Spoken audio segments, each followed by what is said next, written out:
यहां मान अपमान, लाभ हानि, सुख दुख, इनको समान बनाने के लिए हम आए हैं। हमें जो प्रियाजू ने यहां बुलाया है वो द्वंद्व विमुक्ता पद में स्थित करने के लिए बुलाया है। अगर हम लाभ में सुखी होते हैं, हानि में दुखी, मान में सुखी, अपमान में दुखी, तो यही तो अविद्या है, यही अज्ञान है।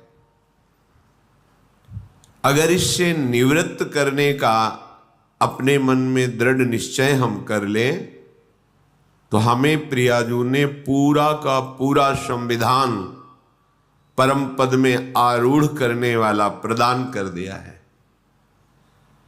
ये जो हमें संयोग मिला है ये महासुख के लिए है। बड़ी बड़ी सिद्धियां भी माया का नाटक ही हैं। एकमात्र सच्चिदानंद प्रभु में स्थित हो जाना ये महासुख स्वरूप है, यही परम विश्राम है। अविद्या के कारण हमें अनुभव में ये बात नहीं आती। जैसे धूल भरी आंधी हो तो वस्तु का सही दिखना असंभव हो जाता है, ऐसे काम क्रोध लोभ मोह मद मत्सर की ऐसी आंधी चल रही है अविद्या जनित कि हमें सही वस्तु का अनुभव करना बड़ा कठिन पड़ रहा है। यदि हम किसी विशाल पर्वत का सहारा ले ले तो आंधी से बच सकते हैं। आंधी हमारा नाश नहीं कर पाएगी।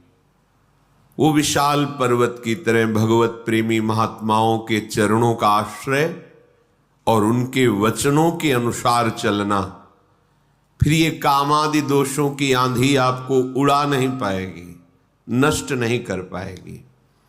श्रीपाद प्रबोधानंद जी महाराज कह रहे हैं कि यदि हमें वृंदावन आने को मिल गया, वृंदावन वासी का संग मिल गया, श्यामा श्याम की उपासना का परिचय मिल गया, ये बड़ी दुर्लभ बात है। तो परिहासे प्यन्या प्रिय कथन मुकोति बधिरहा परेशाम दोषानुश्रुति मनु बिलोकेन्ध नयनः शिलावन्निश्चेष्टः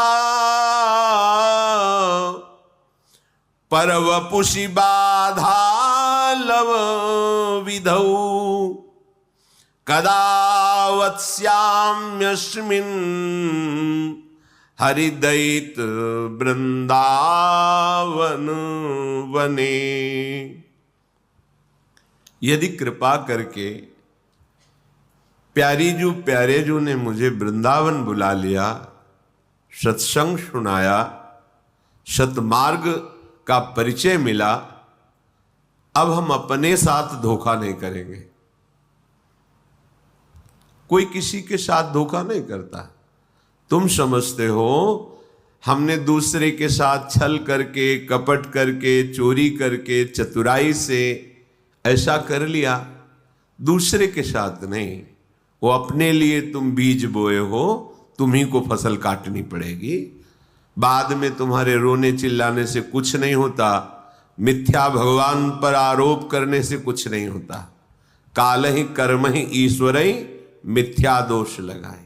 अभी तो बड़े बुद्धिमान बनते हो, अपनी बुद्धि का प्रयोग दूसरों के धन अपहरण में, दूसरों के सुखों का नाश करने में, छल कपट में, माइक वृत्तियों में, और जब इसका परिणाम आता है तब आप ईश्वर को दोष देते हैं, तब किसी दूसरे को दोष दे। हम तो बड़े सुखी होते यदि हमारा अमुक ऐसा न कर देता। तो कोई अमुक नहीं है, वो तुम्हारा कर्म ही है, दूसरा कोई नहीं। इसलिए यदि दैत प्यारे जू कृपा करके वृंदावन का एक बार भी दर्शन, सत्संग, प्रिया प्रीतम के रसमय उपासना का परिचय तो अब अपने साथ धोखा मत करो। क्या करो? परिहासे प्यन्या प्रिय कथन मूकोति बधिरा। तुम परिहास में भी किसी का अमंगल करने की सोच बंद कर दो, तुम्हारा कभी अमंगल नहीं होगा। दूसरों का तुम अहित करते हो, दुख देते हो, और तुम सुखी होना चाहते हो, असंभव। ये अज्ञान की वृत्ति हटा दो। परिहासे भी, मजाक में भी किसी को दुख मत दो, मजाक में भी किसी को ऐसे कटु वचन मत कहो जो उसके हृदय को छू जाए, हृदय को दुख पहुंचा दे। और यदि तुम्हारा कोई अपमान करके कड़वी बात कहे तो बोले बधिरा, बहरे बन जाओ, सुनो ही मती, नहीं सुनना। जैसे कोई पागल आदमी हमें गाली दे, अपनी कुचेष्टाएं हमारे ऊपर करे, तो हमें ये रहता है पागल है।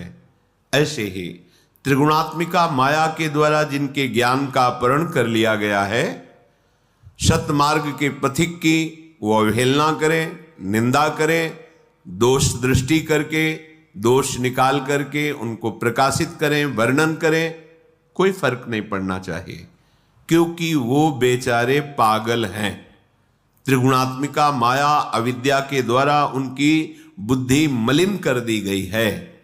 इसलिए भगवत मार्ग के उपासक को जब कोई निंदा करे, गाली दे, कटुवचन बोले, तो बधिरा, बहरे की तरह हो जाना चाहिए, हमें सुनाई ही नहीं दिया, ऐसी उपेक्षा कर देनी चाहिए। पर हमारे द्वारा परिहासे प्यन्या अप्रिय कथन, हंसी मजाक में भी किसी का अप्रिय वाणी से अपमान नहीं करना, किसी की चुगली नहीं करना, किसी की निंदा नहीं करना। हमारी कोई करे तो बहरा बन जाना, सुनना ही नहीं। पूज्यपाद शिवड़िया बाबा जी महाराज कहते हैं, जब तुम्हारी भाषा में तुम्हारे को कोई अपमानित करे, निंदा करे, तुम ऐसे सुन के निकल जाओ जैसे विदेशी भाषा में जिसका आपको ज्ञान न हो, और वो फिर आपको कटुवचन अपशब्द कहे, तो आप ऐसे सहज में निकल जाओ। आपको पता नहीं क्या बोल रहा है। जब पता हो क्या बोल रहा है फिर भी हमारे अंदर कोई फर्क ना पड़े, तो समझो हम उपासक हैं अध्यात्म मार्ग के। परेशान दोषानुश्रुतिमनु विलोकेंद्र नयन। जब दूसरे के कोई ऐसे हमें दोष दिखाई देने लगे कि देखो ये तो वृंदावन में आके ऐसा कर रहा है, ये तो ऐसा कर रहा है, या कहीं भी, तो समझना चाहिए हमारे पतन का समय आ गया है। पहचान है ये। परदोष दर्शन, परदोष वर्णन, परदोष श्रवण, ये परमार्थ में पर्दा डाल देते हैं, पता ही नहीं चलेगा अध्यात्म किसे कहते हैं। ध्यान से सुन लीजिए, साधन चल रहा है पर ये असाधन होता है, इसीलिए भगवदानंद की अनुभूति नहीं होती। परदोष दर्शन, परदोष कथन, परदोष श्रवण, ये तुम्हारे परमार्थ का अपहरण कर लेंगे। इसलिए परेशान दोषान श्रुतिमनु विलोकेंद्र नयनः। दूसरे के दोष ना तो आंखों से देखने हैं, ना श्रवणेंद्री से सुनने हैं, ना वाणी से कहने हैं।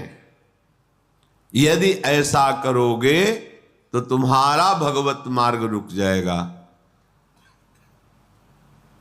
भजन करने से जो भगवदानंद की अनुभूति होती है वो ऐसे उपासक को बिल्कुल नहीं अनुभूति होने देगा। ये बात छिद्रान्वेषण जिसे कहते हैं, परदोष दर्शन, पर चर्चा, दूसरे के दोषों का कथन, पर दोष श्रवण, दूसरे की निंदा को सुनना।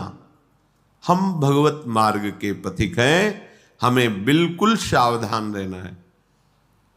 ये बात जहां होने लगे, जो व्यक्ति करने लगे, जोर से बोलो राधा राधा और चल दो, उससे तुम्हारा मंगल नहीं होने वाला। उस व्यक्ति से जो परदोष दर्शन करता है, परदोष वर्णन करता है, परदोष श्रवण करता है।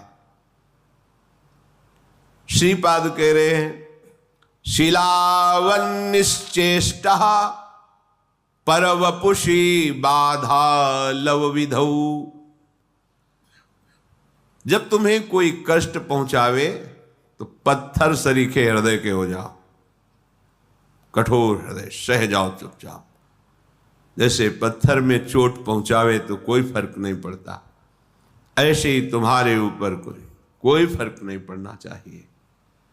ये भगवत प्राप्ति के लिए सहनशीलता अनिवार्य है। तो कोई भी हमें पीट के चला जाए, हम सह जाएं, ऐसे तो बहुत अत्याचार बढ़ जाएगा। नहीं, ऐसे तो कोई हमें पीट के ही चला जाएगा। नहीं, तुम्हारे समीप भगवद आश्रित हो, भगवान का रक्षा कवच लगा हुआ है। करो सदा तिनके रखवारी, जिम बालक राखे महतारी। आपको पुष्ट करने के लिए, परमार्थ का सूरवीर योद्धा बनाने के लिए भगवान थोड़ी छूट दे दें। भले किसी को अपमानित करो, इसे देखो कैसा लगता है। इसको अपमानित किया हो, बहुत दुखी हुआ, रो दिया प्रभु से, फिर प्रभु किसी न किसी रूप में शास्त्र, संतजन, गुरुजनों से समझाएंगे ये तुम्हारी स्थिति ठीक नहीं है, सहना सीखो। जब ये द्वंद्वों को सह जाओगे तब महाप्रेम को सहने की सामर्थ्य आएगी।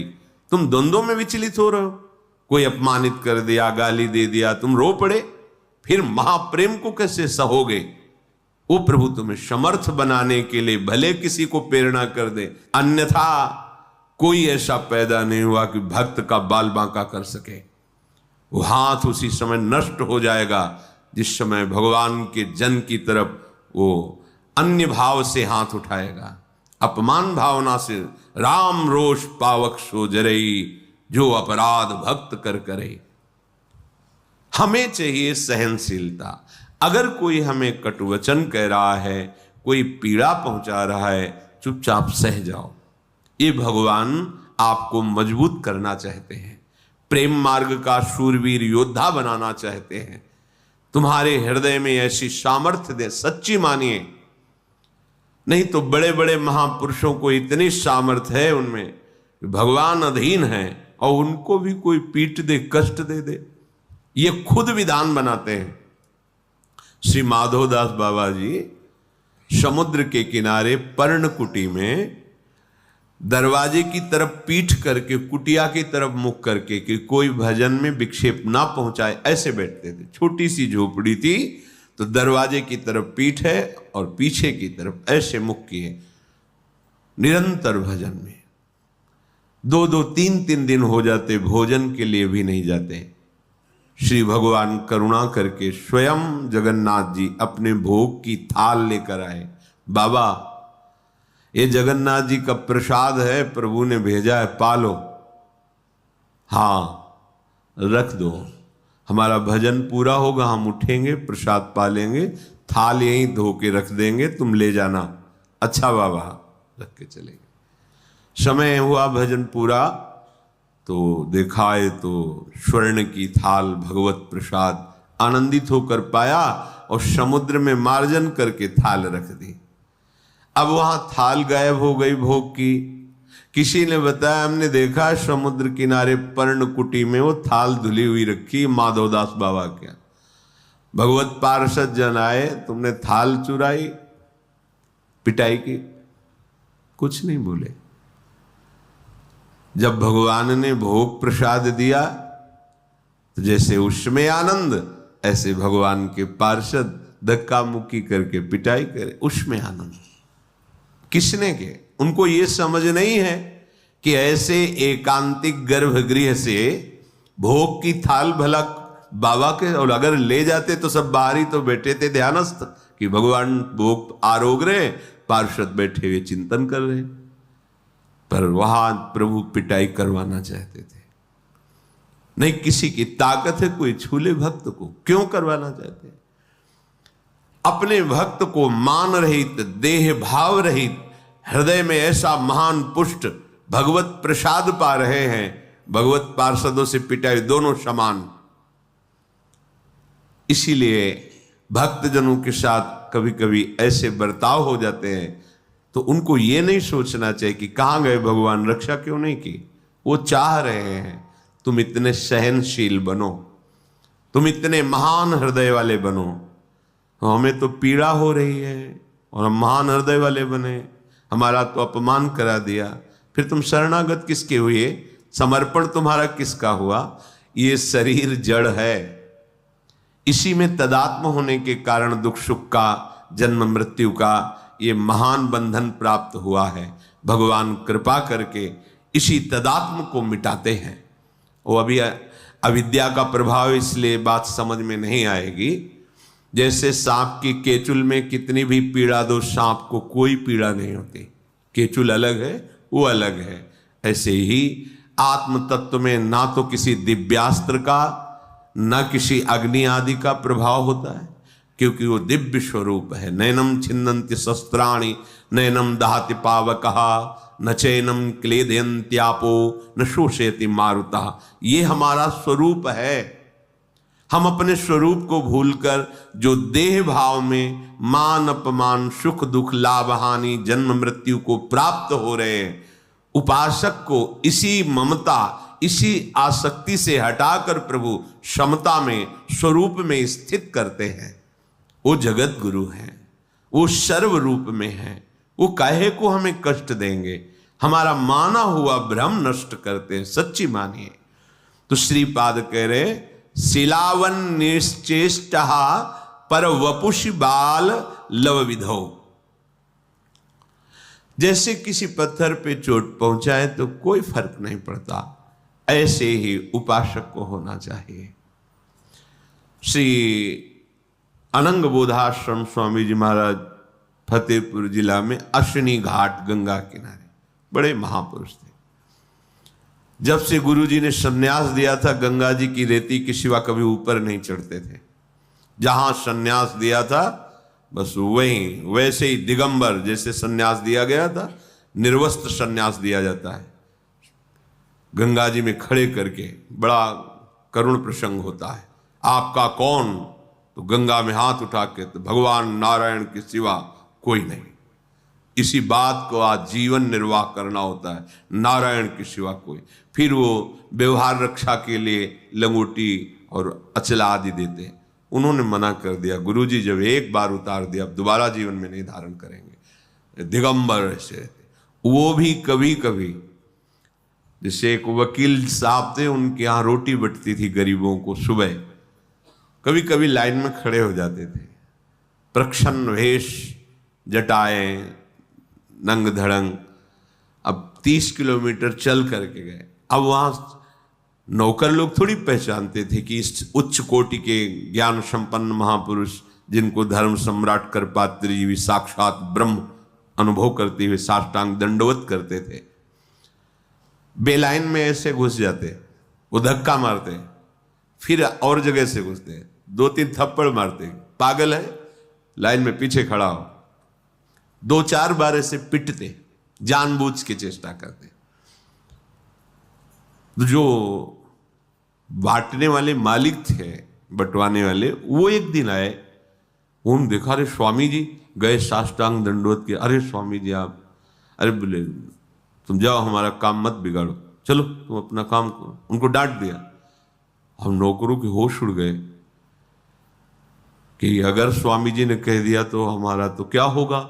जिनको मालिक साष्टांग दंडवत करा उनको हमने पीटा, ऐसा मुस्कुराए चले गए। प्रभुदत्त ब्रह्मचारी जी ने पूछा, भगवान आप ऐसी लीला क्यों करते हैं? तो उनका कभी कभी देखा जाता है अपने मन को कि अब कैसा लगता है। जानबूझ के महापुरुष जन अब कैसा लगता है। और यहां पूरी सावधानी की, इतना भी अपमान न हो जाए। सुरक्षा कर रहे हो उसकी जो तुम्हें भगवत प्राप्ति में बाधा पहुंचा दे। और ये महापुरुष जो भगवत प्राप्त है, कि कभी कभी जैसे होता है ना कि आज मनोरंजन करते हैं, चलो, तो वो कभी कभी, अब मन की स्थिति क्या है, हम डरते हैं अपमान से, निंदा से। वो कह रहे नीचापमानम शुद्धा, नीच पुरुषों द्वारा किया अपमान परमार्थ के पथिक के लिए अमृत है। सम्मानम कल्याति घोर गर्णम, सम्मान ये घोर विष है। तो कैसी अविद्या, हम विष को तो अमृत के समान पीते हैं और अमृत को विष मान लेते हैं। इसलिए कह रहे शिलावन निश्चेष्टा पर वपुषी बाधा लव विधो, तुम्हें कोई भी बाधा एक क्षण के लिए भी अंदर स्वीकार नहीं करनी चाहिए, बाहर से चाहे जितनी। देखो आपका अहंकार ये बात बर्दाश्त नहीं करेगा, ये अविद्या है, अज्ञान है। जब आप अपने स्वरूप में स्थित होंगे तो दूसरा कोई है ही नहीं। जिसे होता है ना कि फिर तो दूसरों को बहुत प्रोत्साहन मिल जाएगा, जब जो चाहेगा, ऐसा नहीं है। ये सृष्टि ईश्वर के द्वारा शासित है। लाखों लोगों में अलग अलग चेष्टाएं, अलग अलग भाव, लेकिन सबका शासन वो ईश्वर कर रहा है। नहीं जो विश्व में अपने को ही केवल तो सबका नाश कर दें, नहीं कर सकते। जितना उनके द्वारा विनाशकारी चेष्टा होनी है, क्योंकि विनाश का भी क्षेत्र भगवान का ही है। अगर सृजन का है, पालन का है, तो संहार का भी है। उतना ही कर सकता है, आगे नहीं। हजारों पशुओं में सिंह उसी को पकड़ेगा जिसका आहार निश्चित हो गया है। पूरा विधान से चलता है, ऐसा नहीं कि मनमानी यहां सब कुछ हो रहा है। सृष्टि में पूरा विधान से हो रहा है। कर्मों का जाल बिछा हम अज्ञानी जीव वर्तमान की बात को देख करके केवल अनुमान लगाते हैं हमारे साथ गलत हुआ। लेकिन आप इसी जन्म की बातें अपनी देख लो, फिर आप देखो कि अगर इसका दंड ये, इसका दंड ये, इसका दंड ये, तो मेरी दुर्दशा क्या होगी। हम लोग अनजाने में, अज्ञान में बड़े बड़े अपराध कर देते हैं। एक लक्ष्मण रेखा सी वो आती है ना, चींटियां कीड़े ये हमारे घर में ना रहें, खींच दी। सैकड़ों चींटी, सैकड़ों जीव मर गए। ये क्या हो रहा है? तुम्हें नहीं समझ में आ रहा है? अपराध बन रहा है। सब में परमात्मा तत्व विराजमान है। जैसे पृथ्वी में रहने का तुम्हारा अधिकार है, ऐसे तो जीवों का अधिकार है। छिप के लिए मार डालो, निकाल के बाहर फेंको, मार डाला, कुचल डाला ईंट से, ये क्या है? क्या उसका अधिकार इस सृष्टि में जीने का नहीं? तुम मनुष्य शरीर में हो तो केवल तुम्हारा ही अधिकार है। बहुत से ऐसे जिनको हम पाप नहीं समझते हैं, हमारे द्वारा बहुत से ऐसे अनर्थ होते रहते हैं। सोचो, एक तितली की गुदा में खेल खेल में कांटा ऐसे गाड़ कर छोड़ दिया मांडव्य ऋषि, उनको दंड मिला सूली की सजा। और जैसे छोड़ दिया तो वैसे सूली निकली नहीं, काटी गई। महाभारत में स्पष्ट भगवान व्यास देव जी ने लिखा है। आप कितने जीवों की हत्या करते हैं, आपको दर्द होता है? अरे एक चींटी भी वही है ईश्वर जो तुम्हारे हृदय में, जो एक हाथी के, जो एक बड़े से बड़े के हृदय में ईश्वर, वो वहां बैठा हुआ है। क्या जाता है? आप अपनी सुरक्षा कीजिए। आप ऐसी जहरीली चीजें जिससे लाखों जीव, जो गुजरेगा उससे मर जाएगा, छोटा मोटा सब जीव। अरे कोई चींटी बना, कोई कीड़ा बना हुआ है, वो हम ही आप हैं। कर्म के परिणाम स्वरूप हमको ऐसी योनियां मिली हैं। अपने को लगता है हमने तो पाप किया ही नहीं, हमें दंड क्यों मिलता है? ईश्वर है, सर्व सामर्थ्यशाली है। बिना आपके कर्म बिगड़े आपको दंड मिल ही नहीं सकता। अगर हम ऐसा मानते हैं तो हमें सहना चाहिए। अगर हम नहीं मानते हैं तो नया कर्म फिर ऐसा बन जाएगा जो आगे हमें और नष्ट करेगा। इसलिए शिलावन निश्चेष्टा, जैसे हमारे शरीर में कर्म परिणाम से जब फोड़ा होता है और वो पकता है और भीषण कष्ट देता है तो हम सहते हैं। हम डॉक्टर के पास जाके पैसे भी देते हैं, कष्ट भी सहते हैं, पर उसका ऑपरेशन करवाते हैं। ऐसे ही हमारा बुरा कर्म जब हमारे ऊपर आता है, वो किसी न किसी विधान में दंड हमें देता है, हमें चुपचाप सह लेना है। राधा राधा राधा, तो वो नष्ट हो जाएगा और आगे परम मंगल, परम सुख का विधान हो जाएगा। कदा वत्स्याम्यस्मिन् हरिदयित वृंदावन बने। आहा, मैं हरि के प्यारे या दैत प्राण प्यारे युगल सरकार के नित्य लीला स्थली बिहार स्थली वृंदावन में इस प्रकार कब रहूंगा। किसी की बुराई नहीं करूंगा, बुराई नहीं सुनूंगा, बुराई नहीं देखूंगा। अगर कोई हमें गाली आदि अपमानित करता है, मैं प्रसन्न मुद्रा में सहूंगा। अगर नहीं प्रसन्नता से तो राधा राधा कह के चुपचाप चल दो वहां से, प्रतिकूलता मत पैदा करो। अगर कोई हमें कष्ट देता है तो मेरे ही कर्म का फल है, मैं ऐसा मानकर उसे सह लूंगा और प्रिया प्रीतम के चिंतन में श्रीधाम वृंदावन में अपना जीवन व्यतीत करूंगा। सीधे भगवत प्राप्ति। शोढ्वापि दुखानि सुदुस्सहानि त्यक्त्वाप्यहो जाति कुलादिकानि भुक्त्वा स्वापाकैरपि थुत्कृतानि वृंदाटवीवासमहं करिष्ये। अब मैंने निश्चय कर लिया है कि इस जन्म में मुझे प्रिया प्रीतम की प्राप्ति करनी है, अर्थात महान सुख महान स्थिति प्राप्त करनी है। तो तैयार हो जाओ अतिशह दुषह दुख सहने के लिए, दुषह दुख सहने के लिए। अब कोई ये कहे कि दुषह दुख सहने और भगवत प्राप्ति, नहीं, फिर हमें नहीं चाहिए, हमें तो सुख चाहिए। यही दुषह दुख तुम्हें सहना पड़ेगा कि तुमने जो मिथ्या आसक्ति प्रेम पैदा कर लिया है जगत में, अब इससे हटने में तुम्हें दुख लगेगा। जैसे तुम्हारा जो अभ्यास नशा करने का है, भोग भोगने का है, नाना प्रकार के मनोरंजन कुचेष्टा करने का है, अब उनसे जब हटने की बात आएगी तो आपके मन को दुख लगेगा। ये सहने के लिए तुम तैयार हो जाओ। शोढ्वापि दुखानि सुदुस्सहानि, यद्यपि ऐसा सहना बड़ा कठिन होता है। मन कह रहा है ये देख लूं और उसे आप रोकेंगे तो वो आपको कष्ट देगा, दुख देगा। ये भोगूं, आप उसे रोकेंगे, वो आपको दुख देगा। ये सहे बिना अध्यात्म का प्रकाश नहीं होता। इसीलिए बातें बनाने वाले लोग जैसे बड़ी ऊंचाई के प्रश्न करते हैं और जब उनका दर्शन करते हैं तब लगता है ककहरा नहीं आता परमार्थ का, और बात करते बहुत ऊंचाई की। जब तक तुम्हारे अंदर संसार में सुखद भोगों को सत्य मानकर भोगने की लालसा है, तब तक तुम अज्ञानी ही हो, चाहे जितना ज्ञान बघारो। स्वात्मारामम, जो आत्माराम पुरुष ज्ञानी जन है, विषय मृग तृष्णा में कभी भ्रमित नहीं होते। ये झूठे हैं। जैसे वमन कोई खाने की इच्छा नहीं करेगा, ऐसे ज्ञान जिसके हृदय में जागृत हो गया है, किसी भी इंद्रिय के विषय के भोग उसे आकर्षित नहीं कर सकते। तो इसी आकर्षण में जब हमारी आसक्ति हो गई है और उससे जब हमको हटाया जाएगा तो बड़ा दुख महसूस होगा।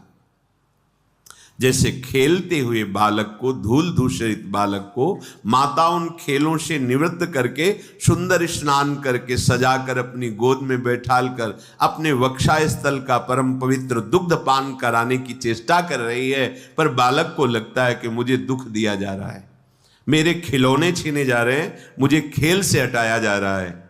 पर वो ये नहीं जान रहा कि ये माँ का विशुद्ध प्यार है। ऐसे ही मेरे परम वात्सल्य समुद्र सदगुरुदेव हरि, इनका विशुद्ध प्यार है। मुझे इस माया के खिलौनों से, काम क्रोधादि की गंदगी से हटाकर मुझे दिव्य आनंद में ले जाने के लिए, अपने प्रेमामृत का पान कराने के लिए इससे बिलक करते हैं। तो जो हमें दुख होता है उसे सहना पड़ेगा, विचलित नहीं होना है। सत्संग आपको नित्य नया उत्साह भगवत प्राप्ति का और सहन करने की क्षमता प्रदान करता है। ये आपको सहन करना पड़ेगा। इसमें शिकायत, प्रश्न या भगवान को कोसना ये नहीं। अगर ऐसे तो उपासक किस बात के हो। तो सहन करें मतलब कब तक सहन करें? जब तक तुम जग नहीं जाते हो। तो क्या हम सो रहे हैं? हाँ, जैसे स्वप्न में तुम्हें चाकू मारी जाए तो कष्ट महसूस होगा, जगोगे तो न घाव है, न चाकू है, न मारने वाला है, कुछ नहीं। ऐसे ही मत्ता परतरम नान्यत किंचिदस्ति धनंजय, मुझ आनंद स्वरूप श्री कृष्ण के सिवा कुछ नहीं है। यह है जगे हुए पुरुष का दर्शन, सोए हुए पुरुष का दर्शन, स्त्री पुरुष जड़ चैतन्य दुष्ट महात्मा ये वो, बस नाना तो मैं मोर तोर तय। जब तक आप इस मैं मोर तय तोर दुख सुख लाभ हानि करता भोगता, ये स्वप्न चल रहा है तुम्हारा, दीर्घ स्वप्न, उमा कहूं मैं अनुभव अपना, सत हरि भजन जगत सब सपना। जागोगे तब ना दुख है न सुख है, परमानंद ही परमानंद है। इसलिए अभी जो तुम्हें कष्ट महसूस होगा त्याग में, वो तुम्हें सहना पड़ेगा। सह जाओगे तो महात्मा बन जाओगे, जग जाओगे, ज्ञानी हो जाओगे, प्रेमी हो जाओगे। शुद्धापि दुखानि सुदुस्सहानि, यद्यपि बड़ा कठिन है सहना, और जो सह गया तो सहत सहत बाढ़े भगति ग्रहतन गुरु हितगार। भक्ति महारानी हृदय में परमानंद प्रकट कर देंगी। जिस आनंद के लिए हमें यह अवसर मिला है, हमें सहना पड़ेगा। सहत सहत बाढ़े भगति, जिस समय भक्ति महारानी स्वस्थ होकर तुम्हारे हृदय में विराजमान होंगी, प्रिया प्रीतम आ जाएंगे। प्रिया प्रीतम खेलने, हृदय द्रवित, बाहर हृदय घूमता है। छोटी सी संसारिक क्रिया भी दिव्य चिदानंद लीला में तत्काल पहुंचा दे, ऐसा हृदय हो जाता है। इसलिए त्यक्त्वाप्यम में हो जाति कुलादिकानी, ये कभी अभिमान न करो मैं अमुक जाति का, अमुक कुल का, अमुक पद का, ऐसा मत करो।